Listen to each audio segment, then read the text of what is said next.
Hello all எல்லாரும் எப்படி இருக்கீங்க? வேர்க்கடலைய வச்சு நல்ல சாஃப்ட் அண்ட் ஜூஸியா டேஸ்ட்டான பூரண கொழுக்கட்டை தாங்க இன்றைக்கி செய்ய போகிறோம். இந்த கொழுக்கட்டை பார்த்திங்கன்னா மாவில் எண்ணெய் எதுவும் சேர்க்காம வெடிப்பு எதுவும் வராமல் நல்லா சாஃப்ட் அண்ட் டேஸ்ட்டாக எப்படி செய்யலான்னு பார்க்கலாம். வீடியோவை ஸ்கிப் பண்ணாமல் கண்டினியூவாக பாருங்கள். வாங்க இந்த கொழுக்கட்டை எப்படி செய்யலான்னு பார்க்கலாம். ஃபஸ்ட்டு அந்த வேர்க்கடலை பூரணம் செய்கிறதுக்கு 1/2 கப் அளவுக்கு வேர்க்கடலையை நல்லா வறுத்து எடுத்துக்கலாங்க. இது ஆறின பிறகு இது மாதிரி நம்ம வறுக்கிறதுக்கு யூஸ் பண்ணுற கரண்டியில் கொட்டி இது மாதிரி செஞ்சோம்னா அந்த தோலெல்லாம் கிச்சன் ஃபுல்லாக பறக்காமல் அந்த கிண்ணத்துலேயே நமக்கு கிடச்சிரும். ஸோ இந்த மெத்தட் வேர்க்கடலையோட தோலை நீக்கிறதுக்கு ரொம்பவே யூஸ்ஃபுல்லாக இருக்கும். ட்ரை பண்ணி பாருங்கள். இப்போ தோல் நீக்கின வேர்க்கடலையை மிக்சர் ஜாரில் சேர்த்துட்டு கோர்ஸாக அரைச்சி எடுத்துக்கலாங்க. ரொம்ப ஃபைனாக இல்லாமல் ஓரளவுக்கு இந்த அளவுக்கு அரைச்சி எடுத்துக்கோங்க.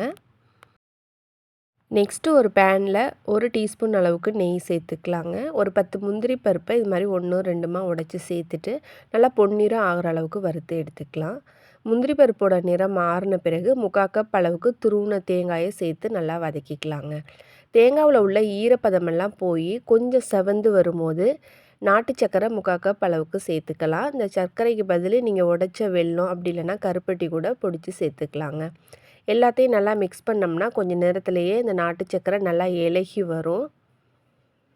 அந்த ஸ்டேஜில் நம்ம பொடிச்சு வச்சுருக்க இந்த வேர்க்கடலை பொடியை ஆட் பண்ணிக்கலாங்க. இப்போ எல்லாத்தையும் சேர்த்து நல்லா மிக்ஸ் பண்ணி விட்டுட்டு இவங்க கூட 1/4 டீஸ்பூன் அளவுக்கு ஏலக்காய் தூள் சேர்த்து எல்லாத்தையும் நல்லா கலந்து விட்டுக்கலாம். அவ்வளோதான், நம்மளோட பூரணம் ரெடி ஆகிடுச்சுங்க. ஃப்ளேமை ஆஃப் பண்ணிடலாம்.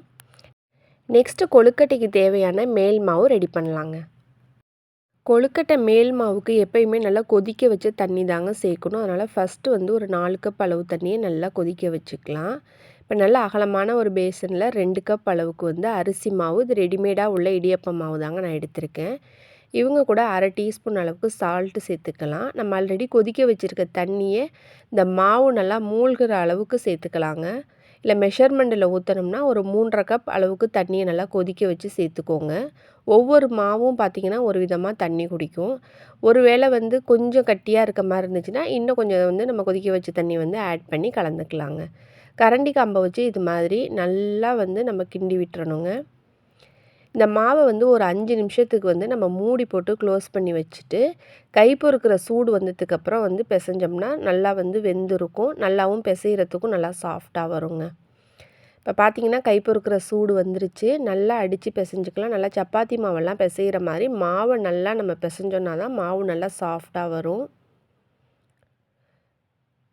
எண்ணெய் எதுவுமே சேர்க்க வேண்டியது இல்லைங்க. மாவு நல்லா நம்ம அடித்து பிசைஞ்சாலே மாவு நல்லா சாஃப்டாக வரும். ஸ்டார்டிங்கில் பார்த்திங்கன்னா கையில் மாவு நல்லா ஒட்டும்.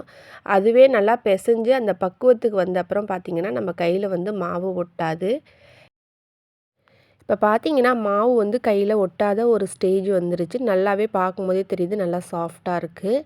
இதுதான் கரெக்டான ஒரு பதம். இனிமேல் நம்ம கொழுக்கட்டையை செய்ய ஆரம்பிச்சிடலாங்க. இது மாதிரி ஒரு மாவு பிசைஞ்சு வச்சிங்கன்னா கொழுக்கட்டை வெடிக்கவே வெடிக்காதுங்க. இப்போ 2 கையிலையும் எண்ணெயை நல்லா அப்ளை பண்ணிவிட்டு கொஞ்சம் போர்ஷன் எடுத்துகிட்டு நம்ம கொழுக்கட்டையாக செய்ய போகிறோம். கொழுக்கட்டையை பொறுத்தவரையிலும் பூரணம் ஈஸியாக செஞ்சிடலாங்க. ஆனால் அந்த மாவை நம்ம கரெக்டாக பதமாக பிசைஞ்சால் தான் அதோடய டேஸ்ட்டே நல்லாயிருக்கும். இப்போ இந்த மாவு பார்த்திங்கன்னா திக்னஸ் ரொம்ப திக்காக இருக்கக்கூடாது, ரொம்ப தின்னாகவும் இருக்கக்கூடாது. பூரணம் கசிஞ்சு வெளில வந்துடும். கரெக்டான ஒரு திக்னஸில் இதை அகலமாக நல்லா பரத்தி எடுத்துக்கலாங்க. ஃபஸ்ட்டு அச்சு எதுவும் இல்லாமல் கையில் இது மாதிரி நம்ம செய்யலாம். ஃபில்லிங் ரொம்ப வைக்கக்கூடாதுங்க. கொஞ்சம் அதுக்கு கேப் இருக்கணும். அது மாதிரி இருந்தால் தான் வெந்த பிறகு வெடித்து வெளியில் வராமல் இருக்கும் பூரணம். அதனால் உள்ளார அளவாக வைக்கணும். வச்சுட்டு இது மாதிரி 2 ஓரங்களையும் நம்ம நல்லா ஒட்டி விட்டுட்டோம்னா வெந்த பிறகு பூரணம் வெளியில் வராதுங்க. இது பார்த்திங்கன்னா அச்சு இல்லாமல் செஞ்சுருக்கோம். சூப்பராக இருக்குது. இப்போ அச்சு வச்சு செய்யலாங்க. அதுக்கு எந்த கொழுக்கட்டை அச்சாக இருந்தாலும் உள்ளார கொஞ்சமாக எண்ணெய் அப்ளை பண்ணிவிட்டு இந்த மாவை இதே மாதிரி நம்ம அகலமாக நல்லா பரத்திட்டு உள்ளார பூரணம் கொஞ்சமாக வச்சுக்கலாம். அதிகமாக வச்சோம்னா வெளில வந்துருங்க வெந்த பிறகு. நல்லா ப்ரெஸ் பண்ணிவிட்டு எக்ஸ்ட்ரா உள்ள மாவை நம்ம எடுத்துடலாம். ஒவ்வொருத்தவங்க ஒவ்வொரு விதமான அச்சு வச்சுருப்பீங்க. எந்த கொழுக்கட்டை அச்சாக இருந்தாலும் உள்ளார கொஞ்சமாக ஆயில் அப்ளை பண்ணிவிட்டு செஞ்சிங்கன்னா மாவு அந்த அச்சில் ஒட்டாமல் நல்லா வெளில வருங்க. அவ்வளோதான். இப்போ இதே மாதிரி எடுத்திருக்க எல்லா மாவையும் நம்ம கொழுக்கட்டையாக பண்ணி ரெடியாக வச்சுக்கலாங்க.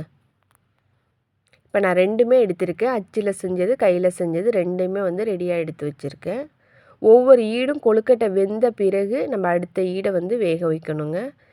ஃபஸ்ட்லேயே நம்ம எல்லாத்தையும் செஞ்சு வச்சுட்டு அப்புறம் கொஞ்சம் கொஞ்சமாக வேக வைக்கலான்னு சொன்னிங்கன்னா கொழுக்கட்டை காஞ்சிரும், ஆட்டோமேட்டிக்காக வெடிக்க ஆரம்பிச்சிரும். ஸோ ஒரு ஈடு வெந்துக்கிட்டு இருக்கும்போது அடுத்த பேட்ச் வந்து நம்ம செஞ்சோம்னா கரெக்டாக இருக்குங்க.